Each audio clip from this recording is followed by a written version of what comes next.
Welcome to the Near Memo, a weekly conversation about search, social, and commerce.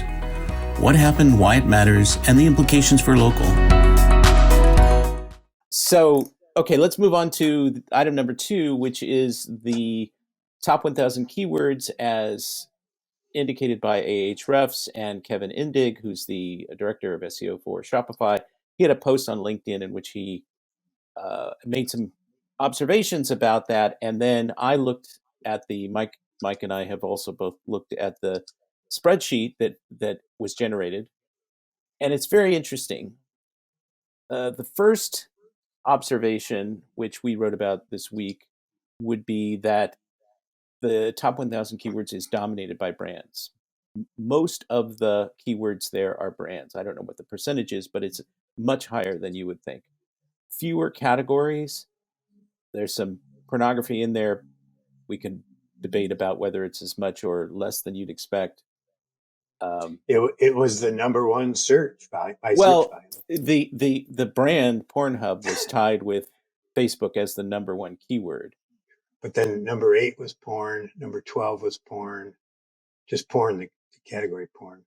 And so it's frequent. It's good to know that we're using the internet for good, not evil. Well, this comes as a surprise to you. No, it's just when you see it in hard numbers, it's just kind of a wake up call. That's all. So one of the far fewer category searches than you would expect. Many of the traditional local searches that we talk about and that our colleagues and friends spend their lives figuring out, reverse engineering, not present in this top 1,000 words.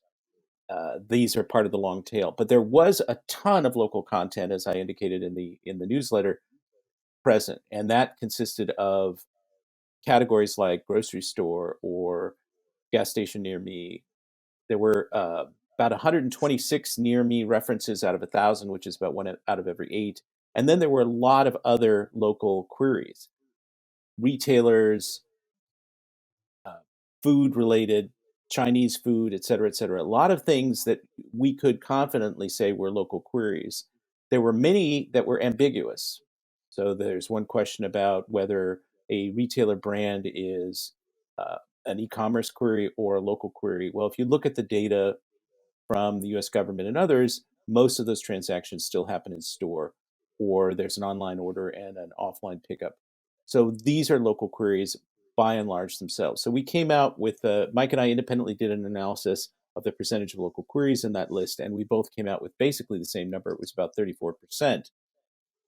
And this was all desktop. This is not mobile. So mobile we would expect to be higher, but that's a kind of a big deal. And Mike, you did an analysis of the volume as opposed to just the percentage of keywords. And what was your conclusion there? 32.3% was local, slightly less than the 34 in terms of volume.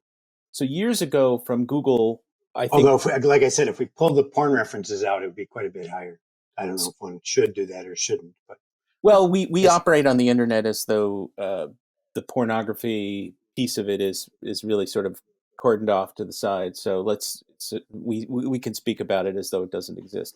We were joking before before we started here about the keyword dicks, which is an example of ambiguity, right? Is that a pornographic search or is that Dick's Sporting Goods? We don't know.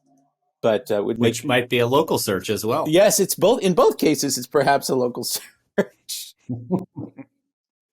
Anyway, it was just very interesting to see because there have been various estimates over time about what percentage of searches are local, have carried local intent. And Google years ago, I think it was Carter Maslin who well, at least confirmed that it was. He said to me, I think that there was just an ambiguity problem, and there were certain. They could not figure it out entirely, but they gave an estimate of about 20%, I think, on the desktop that was local, had carried local intent. And 33, let's call it a third, is a bigger number and impressive. And it would be higher if we were talking about mobile. David, you wanted to make an observation. I wanted to, just highlight the fact that even among as you said, a retailer search, actually like Dick's or Walmart or Target or whatever, being such a huge chunk of overall search volume. And you wonder if these large retail brands understand the impression that is being created of their brands by their local pack results, right? Which are almost assuredly No. showing up at the top of a desktop search and certainly of a mobile search. Yep. And when you think about reviews and photos, which we've harped on time and again on this podcast and in our writings, I think it's a complete blind spot for the Targets of the world or the Walmarts of the world that every time a customer is typing in their name, they're seeing whatever 2.7 stars and potentially a totally inappropriate or at least suboptimal photo. And you think about all of the money spent on branding and creating favorable brand impressions and billboards and out of home stuff and everything else. And yet here are consumers with very high intent who are not being presented with a favorable impression. You make a hugely important point, which is that brand perception is being partly shaped by the local pack. And it's absolutely true that these brands are not devoting the kind of attention and care to the results there that they should. If they were to consider it part of their brand spending, it would be a bigger and different SEO as a brand, as a component of sort of brand perception is what it really amounts to. Yeah, just looking at these top brand local queries, Walmart's number one by far, almost 2.5 times 50% more than Home Depot, which is second. Third was Costco. Fourth was Starbucks. Fifth was Best Buy. Sixth was Walgreens, Lowe's, McDonald's. So those, and then Target were the top local brands, which is sort of interesting with a fairly steep curve down from Walmart and Home Depot to the rest of them. Well, it was interesting because Starbucks was so high up on the list, and Coffee Near Me, which is one of the one thinks of as sort of a quintessential local query, was way, way down. I don't remember the precise number, but it was much, much farther down than Starbucks. And that was the only coffee brand I think that appeared, only cafe chain that appeared. Perhaps because all others have been consolidated into Starbucks, but I don't.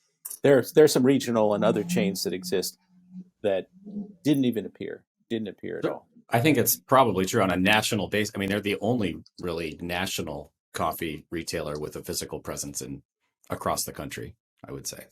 Yeah. And then I would just want to reemphasize the brand dominant nature of this list. It was substantially brands, and that was really fascinating to see. And it speaks to how other media drive search queries, right? That the brands are created, even notwithstanding the discussion we just had about the brand impact of local pack presence, brands are created on other media, and that's reflected or amplified in search results. It also reflects the nature of commerce in the United States to aggregate into these very large, big box entities that become dominant in their category. Walmart, Home Depot, Costco, Best Buy, Walgreens. It's right. It's a reflection of the economy. Right. Absolutely. It's right.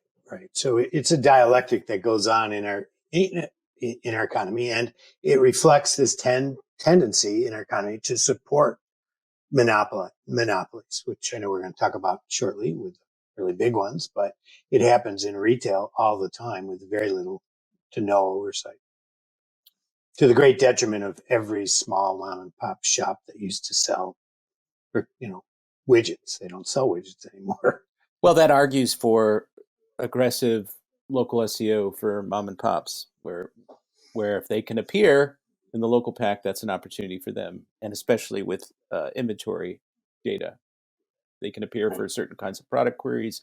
They can siphon off some sales from some of these bigger boxes. Thanks for joining David, Mike, and Greg. To stay on top of the latest developments in local, subscribe to our newsletter at nearmedia.co. We'll see you next week.